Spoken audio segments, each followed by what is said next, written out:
My name is Alice. You know how life throws you curveballs when you least expect it? Well, mine came hurling at me at 39, right in the middle of what I thought was my settled, predictable life. After my first marriage tanked, I swore off the whole idea. No more ties, I'd tell myself, burying my days in the scent of roses and lilies at my little flower shop. That was, until David walked in. It was a regular Tuesday, or so I thought, me behind the counter, sorting through a new shipment of carnations, when he came in. First thing I noticed? He looked as out of place in a flower shop as a cat in a swimming pool. Tall, with hands that clearly were more used to hard hats than delicate petals, he stood by the entrance, scanning the place like he was planning a construction project rather than picking out flowers. "Can I help you?" I asked, trying not to sound as amused as I felt. "Yeah," he started, scratching the back of his head. "I need a bouquet. For my mom. It's her birthday." His straightforwardness was refreshing, if not a bit blunt. I guided him through some choices, explaining what each flower symbolized, but he waved it off. "Look, I don't need the fancy stuff. Just something that says, 'Happy birthday, Mom,' without making my wallet cry." I chuckled, picking out a few blooms that wouldn't break the bank. "Here, how about this?" He eyed the bouquet, then nodded. "That'll do. How much?" As I rang him up, he glanced around the shop, his gaze landing on a picture of me at a flower show. "You do all this yourself?" "Yeah," I said, wrapping up his bouquet. "It's my little kingdom of chaos." He laughed, a deep, genuine sound that made me look up. "I like that. A kingdom of chaos. Fits the bill for a flower shop." The transaction was smooth, and as he handed over the cash, he paused. "Hey, you got plans Friday night?" I raised an eyebrow, not sure if I heard him right. "Excuse me?" "For dinner. I mean, if you're free. I owe you one for helping me out." It took me a second. "You're asking me out?" "Yeah," he said, the corner of his mouth tilting up. "I guess I am." I should have said no. I had a rule about dating customers, especially ones that buy bouquets for their moms. But something about his straightforwardness, that glint in his eye, made me throw caution to the wind. "Sure," I found myself saying. "Why not?" "Great," he beamed. "I'll pick you up at 8. The rest of the day passed in a blur, his visit replaying in my mind. I wasn't sure what I was getting myself into. After closing up, I called my best friend, Jessie. "You did what?" Jessie's voice blasted through the phone. "I said yes to a date. With a customer," I repeated, bracing for the lecture. "Girl, have you lost your mind? What about your no dating rule?"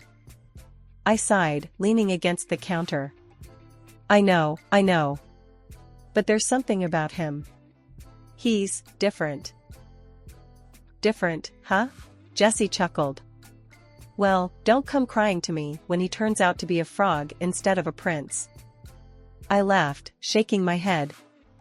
"Thanks for the vote of confidence." That simple dinner date? It morphed into something neither of us expected. What started as casual outings became late-night talks, and those talks, they turned into an affair that was anything but casual. David was like a hurricane, sweeping into my life, turning everything upside down in the best way possible. Before I knew it, I was in love. Deeply. Madly. The kind of love I'd convinced myself didn't exist for me anymore. One night, sprawled on the couch after another one of our movie marathons, David looked at me, his eyes more serious than I'd ever seen. "Marry me," he said, no preamble, no ring, just raw honesty in his voice. I laughed, thinking it was a joke. But the look in his eyes told me everything I needed to know. "You're serious?" As a heart attack, he shot back, a grin breaking through. "I'm crazy about you. Let's do this." For real. It was nuts. Insane. We hadn't even been together that long, but when something feels right, you just know. And with David, everything felt right. So, I said yes. Just like that, I was engaged, stepping into a future I'd never dared to dream of. Who would have thought that a year after saying I do, I'd be staring at a pregnancy test, two pink lines glaring back at me? Not me, that's for sure. After everything with my first marriage, kids were the last thing on my mind. Yet, there I was, about to start a whole new chapter with David, one that neither of us had planned for. "Babe, you in there?" David's voice came through the bathroom door, laced with a mix of concern and curiosity. "Yeah, just give me a minute," I called back, trying to keep my voice steady. When I finally stepped out, pregnancy test in hand, David knew. His eyes widened, and for a moment, neither of us spoke. The silence was deafening. "So, what's the verdict?" he asked, his voice a notch higher than usual. I held up the test, watching as his face transitioned from shock to something I couldn't quite place. Was it fear, excitement, or a mix of both? "We're gonna have a baby," I said, the words feeling foreign on my tongue. David stepped forward, wrapping me in a hug so tight it almost hurt. "Wow," he whispered. "Just, wow. We're gonna be parents." "Scared?" I asked, burying my face in his chest. "Terrified," he admitted. "But hey, we're in this together, right?" "Right," I agreed, though the fluttering in my stomach suggested my body wasn't as convinced. The next few weeks were a blur of doctor's appointments, morning sickness, and a never-ending carousel of emotions. With David often away on business trips, I found myself navigating this new reality solo. It wasn't easy, but the thought of the little life growing inside me kept me going. One evening, after a particularly rough day of nausea, I was sprawled on the couch when David called. "Hey, love, how's my favorite girl and our little bean?" he asked, his voice a balm to my frazzled nerves. "Your little bean has had me hugging the toilet all day," I grumbled, though a smile crept onto my lips at his enthusiasm. "Ah, the joys of pregnancy," he chuckled. "Listen, I was thinking, why don't you take it easy, quit the shop for a while? We've got savings, and this should be a time for you to relax, focus on the baby." I hesitated. My flower shop was my sanctuary, the one place where I felt in control. But as another wave of nausea hit, I realized David was right. "Maybe you're onto something," I conceded. "I'll think about it." "Good. And hey, I'll be home this weekend. We can talk more about it then." Hanging up, I felt a mix of relief and apprehension. Quitting my job meant embracing this new role fully, but it also meant letting go of a part of myself. Was I ready for that? David's return that weekend brought a sense of calm to the chaos. We spent hours discussing our future, making plans, and dreaming up names for our baby. It was during one of these conversations, curled up in bed, that I made up my mind. "I think I'm gonna do it," I said, breaking the comfortable silence. "Do what?" David mumbled, half asleep. "Quit the shop. For now, at least. Focus on being a mom." David propped himself up on one elbow, his eyes searching mine. "You sure? You love that place." "I do, but I love our family more. And who knows, maybe down the line, I can start something new. A flower shop that's also a nursery, maybe?" David laughed, pulling me closer. "You, my love, are brilliant. We'll figure it out. Together." And just like that, a new chapter began. Not just for me, but for us. It was daunting, sure, but with David by my side, I felt like we could tackle anything. Even the unpredictability of parenthood. The thing about dreams is, sometimes they're not yours, they're someone else's that just happen to bulldoze into your life. That's what happened with David's folks, specifically his mom, Linda. One lazy Sunday, Linda was over, again, gushing about the house. "Oh, darling, this place is just divine. So spacious, so elegant. Imagine the family gatherings we could have. Yeah, it's great for the two of us, and the baby, soon," I added, trying to be polite but firm. I wasn't about to let her interior decorating fantasies run wild in my home. "Oh, but think about it. With me and Greg here, you'd have all the help you'd need with the baby. Linda was like a steamroller, paving over any hint of resistance with well-meaning but suffocating enthusiasm. Greg, David's dad, was a quieter sort. He'd usually just nod along to whatever Linda was saying, adding a thoughtful here and there. But even he seemed a bit more invested this time. It's a big house, dear. Lots of room for family. I glanced at David, hoping for some backup, but he was conveniently engrossed in something on his phone. Coward. Look, Linda, Greg, I appreciate the offer, really, I began, mustering all the patience I had. But David and I are looking forward to figuring this out on our own. We need our space, you know? Linda's face fell slightly, but she recovered quickly, her smile a bit too tight. Of course, darling, we understand. Just remember, we're here if you need us. The conversation shifted, thankfully, but the weight of it lingered like a bad smell. David caught me in the kitchen later, away from the prying ears. Hey, I know my mom can be a bit much, he started, looking sheepish. But you handled that well. A bit much? I scoffed, leaning against the counter. She's planning to move in, David. That's not a bit. That's a whole lot of much. David sighed, running a hand through his hair. I know. I'll talk to them, okay? Just give me some time. Time, I muttered. Sure. Because what we have plenty of right now is time and space to accommodate everyone else's dreams. David winced. I get it. I do. And I'm on your side, babe. Team us, remember? Team us seems to be playing a man down lately, I said, not quite ready to let him off the hook yet. He wrapped his arms around me, pulling me close. I'm here. And I promise, no unwelcomed guests in our future. Just us and the little one. I wanted to believe him, really. But the thing about unwelcome dreams is they have a way of showing up, invitation or not. And Linda, with her big dreams and steamroller tactics, wasn't the type to give up easily. The day Linda convinced me to go shopping with her was the day I realized patience was a virtue I desperately needed more of. It'll be fun, she had exclaimed, dragging me to what she called a little retail therapy. I should have known better. We hit the first store, and everything was fine until we got to the counter. Linda suddenly patted her purse and coat with a look of faux surprise.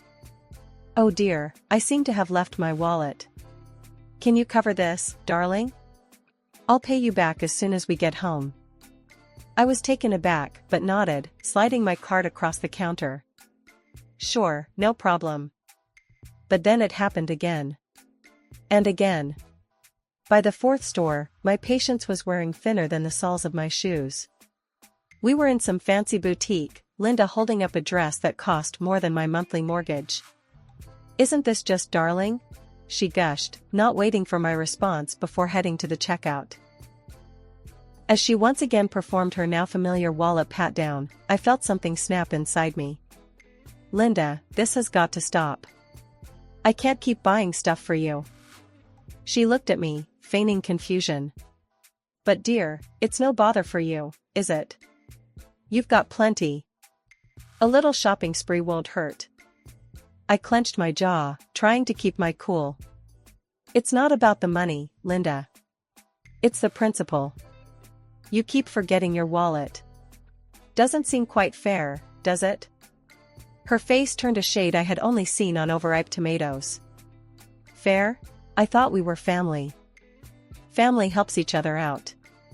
Helping is one thing. This is taking advantage, I retorted, my voice firmer than I intended. She scoffed, placing the dress back on the rack with more force than necessary. Fine. I didn't realize I was such a burden. As we left the store, the silence between us was as heavy as the bags in my hands. The drive home was tense, and by the time we pulled up to the house, I was mentally drafting an apology. But before I could say anything, Linda turned to me, her voice softer. Look, I'm sorry. I just got carried away. You know how it is. I nodded, though I really didn't. It's okay, Linda. Let's just try to communicate better, okay? No more surprises at the checkout. That shopping trip with Linda was an eye-opener, not just about her, but about the kind of boundaries I needed to set. So, when she came knocking again, all smiles and invitations, to hit up some sale at a fancy clothing store, I was ready with my answer. Thanks, but no thanks, Linda. I'm not really up for shopping, I said, hoping she'd catch the hint and leave it at that. But Linda, ever persistent, didn't skip a beat. Oh, come on. That's fine, dear. Just lend me your card, then. I saw this darling dress on sale, and it would be a shame to miss it. I stared at her, sure I'd misheard. My card? You want to use my credit card? Well, yes, Linda said, as if it was the most natural request in the world. You've got plenty, and we're family, aren't we? The audacity floored me. Linda, I'm not going to fund your shopping sprees. That's not how I use my money. Her face turned a shade I'd never seen on her before, caught between embarrassment and anger. Without another word, she huffed out of the house. A week passed with no word from Linda, which suited me just fine. Then, out of the blue, she showed up with Greg in tow, both of them wearing their best concerned in-laws' faces. We've been thinking about you, dear. With the baby coming and all, you'll need all the help you can get, Greg started, his voice gentle. And we'd be more than happy to move in, help out with the little one, Linda added, as if the previous week hadn't happened. I couldn't believe we were back to this conversation again. Thanks, but no. David and I have got it covered. We don't need any extra help. David, who'd been quiet up to this point, finally chimed in. Mom, Dad, we appreciate it, but we're not looking to change our living situation. Please, let's not bring this up again. Their faces fell, a mix of surprise and disappointment, but they didn't push further. Not then, anyway. Linda and Greg left with a lot less cheer than they'd arrived with, and I was left wondering how many more rounds we'd have to go through before they finally got the message. When the time came to have our baby, everything that could go wrong, did. The doctors said our baby had serious health issues right from the start. Heart pounding, I begged David to come home, but work had him tied up across the country. Instead of him, I got Linda at the hospital, filling the room with her dramatics and blame. If only you'd had kids sooner, she kept saying, as if I needed that on top of everything else. Giving birth was the hardest thing I've ever done, especially knowing what was coming. When our baby didn't make it, something inside me broke. I've been stuck in that moment ever since, lost in a fog of grief. David finally got back and tried his best to pull me through, holding me while I cried, sitting with me in silence when I couldn't find the words. But Linda, she just couldn't grasp the depth of our loss.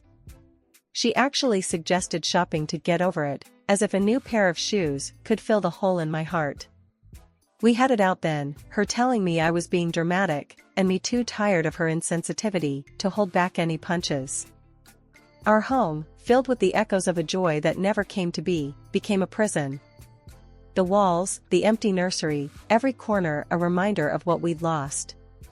I can't stay here, I whispered one night, the admission a crack in the dam I'd built around my heart.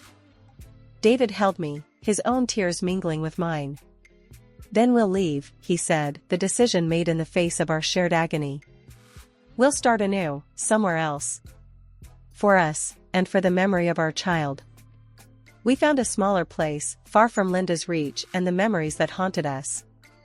The move couldn't come fast enough for me. I was counting down the days, eager for a fresh start away from the pitying looks and the silence that echoed too loudly in the rooms where our baby should have been. The idea of moving, of leaving it all behind, was the first thing in a long time that felt like hope. Not the bright, shining kind, but the gritty, determined sort that gets you out of bed in the morning when nothing else will. I was ready to say goodbye to the house, to Linda's interference, and to the shadow of grief that had settled over my life. I was ready to try and find some kind of peace, or at least a place where the memories weren't so loud. The days leading up to the move were a blur of boxes and packing tape. David had to jet off for what was supposed to be a quick trip, another project that couldn't wait. I was elbow deep in sorting through our lives when my phone rang. The voice on the other end was supposed to tell me David's flight got delayed or something trivial like that. Instead, it dropped my world out from under me. Accident at the site. David didn't make it. I was frozen, the phone slipping from my hand. We'd just lost our baby, and now David? It felt like some cruel joke, a nightmare I couldn't wake up from. I was still in that daze when Linda showed up, her timing impeccable as ever. But instead of the shared grief I expected, her first words knocked the breath from me. "Well, we'll have to move in with you now." It's what David would have wanted. I stared at her, dumbfounded. Was she serious? Her eyes roamed the room, already planning, already imposing her presence in a home that was about to not be mine anymore. "How can you even think about that now?" I managed, my voice hollow. "David is gone, Linda. Doesn't that mean anything to you?" She waved off my words, her mind clearly set. "We need to think practically. You can't stay here all alone." It's settled then. I couldn't handle it. Without another word, I turned and walked away, the sound of her voice fading as I shut the door to my room. Linda didn't know the house was already sold, that in a month, none of this would be mine anymore. Not that it mattered. With David gone, it didn't feel like mine anyway. The day finally came to close one chapter and start another. After signing the papers and sealing the deal, I went back to the old place to gather the last of my things. The doorbell rang just as I was wrapping up. Expecting maybe the new owners or a late mover, I opened the door, only to find a truck loaded with my in-laws' stuff. My heart sank. Not now, not today. Linda was all smiles, announcing they were moving in to take care of me, as if I hadn't made it clear that I needed space, not more chains. I was about to respond when she just started directing the movers to bring stuff in, as if she owned the place. Just then, the actual new owners pulled up, looking confused and a bit annoyed at the scene. They asked who these people were, and I had to explain. They're nobody, really. Just some folks who got the wrong address. The moment Linda realized the house had been sold, she exploded, accusing me of stealing her dream, of ruining everything. It was all about her dreams, her needs. Not once did she consider my feelings, my loss, or what I wanted for my future. Her husband, ever the quiet one, then had the audacity to suggest they move in with me to my new place.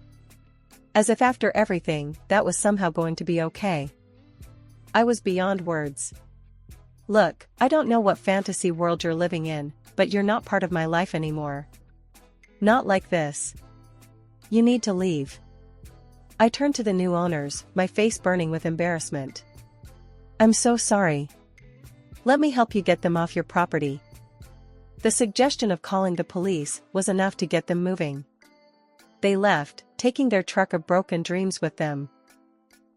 Settling into my new place was like stepping into a fresh start, a chance to build something from the ground up, just for me and, as it turned out, for someone else too. The house felt empty at first, like it was waiting to be filled with life and laughter again. And life, unpredictable as ever, had a plan. The insurance money came through sooner than expected, a bittersweet reminder of everything lost. But it gave me the means to start anew, to do something meaningful. That's when I decided to adopt. There was a little one, abandoned, needing a home as much as I needed to fill mine. Bringing that child into my life, into my home, changed everything. It felt right, like this was meant to be my path all along.